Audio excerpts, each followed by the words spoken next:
C'est une exception française, le quasi-monopole du diesel dans le parc automobile. 75% des véhicules neufs carburent au gazole. Les risques pour la santé sont pourtant bien connus. Le gouvernement envisage d'aligner le prix du gazole sur celui de l'essence, ce qui reviendrait à briser un tabou.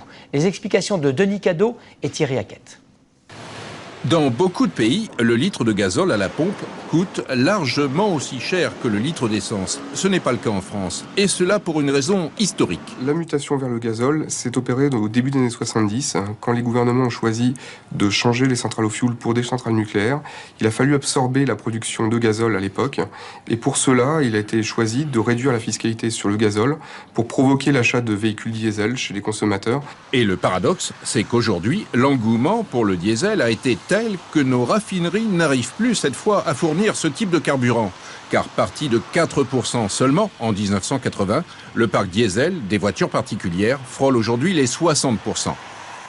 Ça tient tout simplement à la fiscalité. Ça tient également au fait que l'État a encouragé l'achat de diesel avec le bonus, avec la prime à la casse. Donc ça veut dire qu'au final, c'est plus avantageux d'acheter un diesel.